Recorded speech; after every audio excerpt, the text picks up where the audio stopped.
YouTube family. Welcome back to StoneCabinAdventures with Kevin behind the camera, Lorelai out here in front. We are on episode 6. Story time with Nani. Pinky, the life and times of Pinky Calhoun. So this is where it starts getting sticky. Listen close. I'm going to reread the last paragraph or so. Now, she's gone down in the mine. She's found her boss, who whom she left down in the mine. Anyway, so she's talking to Pa, trying to figure out how to talk to Pa about the sticky situation. Pa laughed really loud. I figured Ma and Elmer must have heard him. Maybe Pa laughing would make Ma feel better about leaving. He ate one of my cookies, in 2 bites. I took a little nibble. I washed it down with a whole cup of milk. I felt better then.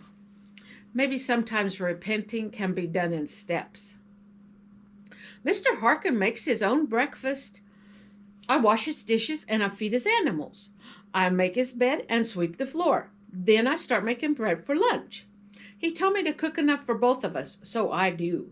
Sometimes I make a little extra bread. There's a place down from his house where hundreds of bluegill and sunfish swim in his little creek. I throw breadcrumbs on the water and the fish fight like wild for it. It's fun to watch. Sometimes a big old bass swims up there and eats the bread and the little fish. I like to watch fish too. Pa nodded and smiled. He's the one that taught me to feed the fish, so they'll come to you when you're hungry. Well, yesterday was a really good day. Mr. Harkin didn't come out of his mine to eat lunch, so I didn't have to make supper. I fed the animals early and gave myself the afternoon off to... My sins must have glowed like hell's fire on my face. To what, Pinky? He used that voice that means he needs to know how bad I need smacked. I ducked my head, but I made sure I spoke loud enough that he didn't have to ask me twice. To go swimming alone? He snorted near as loud as he'd laughed earlier. Never swim alone. Pa, a whale lives in our river. I shivered at the memory of that huge fish mouth opening up in front of me. He leaned back in his chair a little. How big was the fish you saw? I blew out a big breath of air. I didn't just see the fish. It saw me too. How big was it? I looked around the house for something the same size as the river monster. My eyes settled on Pa. It's longer than you are tall. His mouth opened big enough to swallow Elmer. Maybe you too. Then I added, but not at the same time. He was big, not that big. This time I shivered from the top of my head to the soles of my feet. Every stitch Ma sewed to put me back together burned. Pa got really still. You were in the river with the fish when you saw it? I did. I really did. I held up my hands, measuring in the air how wide that fish's mouth was. I looked at my bandaged hands and back at Pa's shoulders. I thought it was going to eat me. It might have trouble swallowing your shoulders. I nearly forgot about my hands and my knees and told Pa all about the river and the rope and flying high in the air. I even told him that I worried about hitting a turtle and that I couldn't climb out and had to float downstream. I told him about seeing that fish opening its mouth wide to eat me. I explained my host's side was bruised from getting whacked by that fish tail. He could see bruises on my arm. My night clothes covered most of the rest of it. Ma had seen them when she helped me get dressed for bed. Finally, I admitted I had to fly a second time. I remembered climbing a tree and getting that rope and tearing my bloomers. It is the biggest fish ever. It could probably be one of the kids of the fish what swallowed Jonah. Pa laughed at that. I doubt it. Jonah died about 3,000 years ago. I felt like a whole bucket of calm got dumped right on my head. 3,000 years? He nodded. After we sat there quiet for a minute, he said, Pinks, what did you do to your knees? I fell down in Mr. Harkin's mine 100 times. He mumbled to himself some, but then asked, Did anyone push you down? I shook my head slowly so I wouldn't hurt my neck again. Nope, I was all alone. He crossed his arms on the table. Why did you fall so many times? Because of the candles. I couldn't believe my own pa could be such a dafty.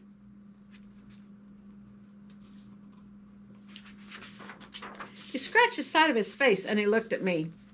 He shook his head. Pinky, remember, I wasn't there. You're going to have to tell the whole story from start to finish. I blew out a big breath of air that lifted my hair off my forehead. Mr. Harkin didn't eat yesterday. He came home the day before because his supper dishes needed washed, but he didn't have no breakfast dishes for me to wash. He hasn't been home for 2 lunches. Today I figured out he wouldn't pay me if he was dead. He didn't come home, so I went after him. Did you find him? Yes, but that's not the problem. What is the problem? You have red hair. He choked on a bite of cookie. I've had red hair my whole life. How is that a problem? I have red hair too. Yes?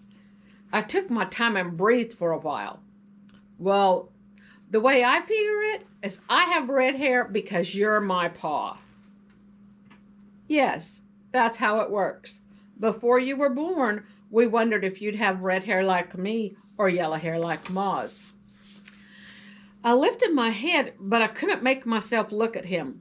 Pa, why is Ma's hair yellow and Elmer's hair black?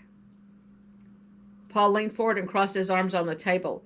His mouth made funny shapes, like he couldn't find the words to the story he had to tell. Finally, he admitted, I didn't plan to have this conversation with you for a few more years. I can usually tell what Pa is thinking. Not this time. His face made a dozen different contortions. He stood up. I think this calls for more cookies. He carried Ma's prized cookie jar to the table. You want one? I nodded. Maybe 2 and another cup of milk. He put 3 cookies in front of me. Pinky, he said my name like it was a whole idea all by itself. He got up and walked back and forth from the door to the wall and back again. And again. And again. He'd start to tell me something, then shake his head and start walking some more. He jumped and snapped his fingers and poured me another cup of milk. Then he drank my milk. He leaned against the fireplace and crossed his arms in front of his chest. I actually didn't plan to tell you this story ever. I rolled my head sideways to see past the lantern. Is it a bad story? No, just one I didn't think I'd have to tell you. Your ma came west on a wagon train. So did you. Yes, but we came at different times. He moved the lantern to the side. Were you married? His eyebrows popped up again. They do that more when he talks to me than any time else. She was, I wasn't. Pshoo! I really didn't mean to make that noise. It would probably get me smacked, but it didn't. He just shook his head. It just came out my mouth, I tried to explain. How can only one of you be married? He tried to hide his smile. It's the one he uses when I say something I shouldn't have said that he wanted to say and couldn't. She was married to someone else. Exhaustion forgotten, I blurted out. Did you steal her? He slapped the table and laughed from his guts. Goodness, no. If I'd seen her, I might have. Where's her real husband? He was killed.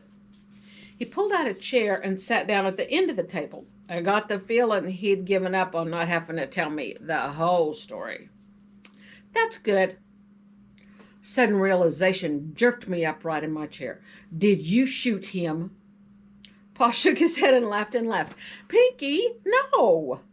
So then tell me. I could tell this story was going to be really special.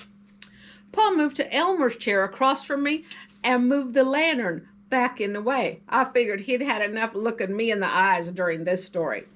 Your ma and her first husband. My brain whirled out of control. I interrupted. Her first one? How many husbands has she had? He couldn't talk for choking on his own giggles. I don't think I ever heard Pa giggle before then. He squawked out, 2. Then he laid his head on the table and shook and snorted and carried on enough for a whole room full of people. He sat up and wiped his tears and blew his nose. Finally he said, I'm so glad you're home safe. You're a million questions a minute, but I'm glad you're home. His teeth shined in the light of that old kerosene lantern. Ma has had yellow hair her whole life. She and her first husband, Charles Pitkin, were on a wagon train headed to Oregon. Did Charles have black hair like Elmer? That's a thought. He might have, but Charles's hair isn't important. I looked up and my mouth popped open. Pa held up one finger so he could explain. He could have been bald for all I know. The family in the wagon behind theirs had 6 kids. Their baby fussed and cried all the time. I think he must have just been miserably hot. When they camped one evening, Ma volunteered to take the baby back to the river they'd crossed and bathe him in the cool water. You know Ma loves the water. She found a deep pool and stripped off her clothes and his and held that baby in the water so that only his head stuck out. He laughed and kicked and played for a long time. She washed out their clothes and laid them on some bushes.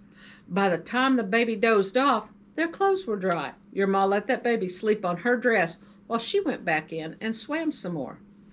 That sounds like Ma. She likes to swim. Me too. I tried to pick up a cookie. My hands had gotten stiff and I had to scissor it between 2 fingers. Pa took the cookie and held it so I could take a bite. Did she swim alone? He mostly ignored my question, but one eyebrow twitched. You can soak your hands in salt water tomorrow. It'll help with the stiffness. I've gotten salt in a wound a time or 2. I didn't imagine soaking my hands in salted water would help enough to make up for the pain. We'll see how stiff they are in the morning. Pa finished telling me Ma's story. Their train had 7 wagons, 6 families, and 2 brothers. While Ma took care of the baby that evening, a very bad thing happened. Some men came and pretended to be nice. After a bit, they started killing everyone. They went through the wagons, they tore up stuff, and they killed Ma's husband. My mouth fell open and a growl came out. That growl surprised Pa and me. They killed the children too? I don't think Rufus or Mr. Gates are mean enough to do something like that. Ma heard the gunfire and hid for a while. She got dressed and fed the baby some hardtack so he wouldn't cry. She snuck back up to where she could see the wagons. Those bad men had found somebody's whiskey and were drinking and yelling. She hid with the baby till he went back to sleep. You need to remember that she figured her husband had been killed. She didn't know what to do.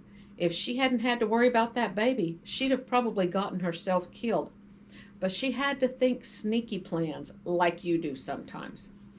I nodded and smiled because I think lots of sneaky plans. One of those bad men walked off into the prairie because they didn't have an outhouse. He had on Charles's hat and vest. While he was squatted down, Ma snuck up behind him. She hit him with a rock. She stripped him and put on his clothes. She hoped to sneak up to the camp without them seeing that she was a woman.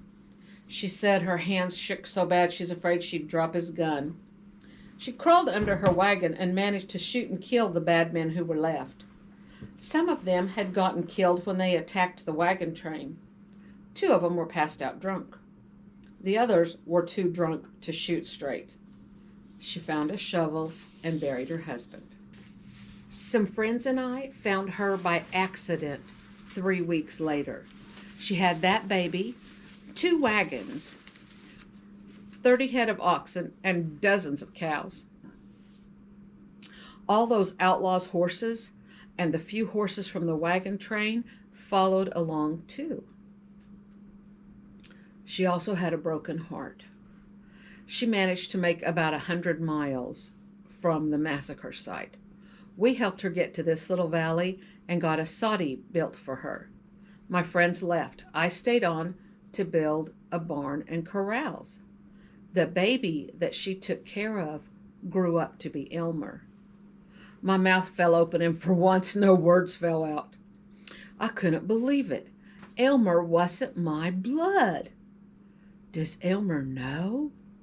Yes, but he also knows that we love him, and his first ma and pa loved him. Pa's voice shook a little when he finished telling the story. Mine shook when I asked the next question. I was careful to look him right in the eyes.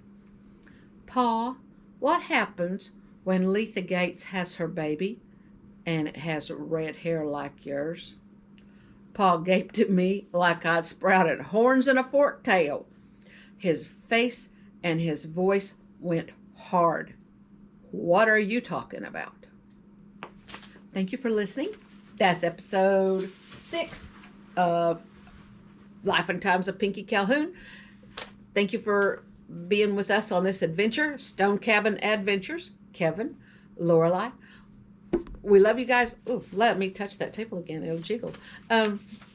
We love you guys. We're so grateful for every one of you that watches any of our videos and shares them, subscribes, clicks a like button. It all helps. We don't have near enough subscribers to get monetized, and we don't have enough viewing hours to get monetized. So when I say it helps, I'm not talking about fitting in our pocketbooks. I'm talking about emotionally for us. It's like, wow, somebody listened. Yay, somebody watched. It's really encouraging for us when you take your precious time and spend it with us for a little bit. And we thank you for that so much.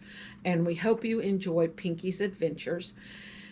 Tune in next week for episode 7. I'm getting excited about this too. I've got to get to writing because I need to stay ahead of you guys. Blessings from Stone Cabin Adventures. Till next time, Jesus loves you.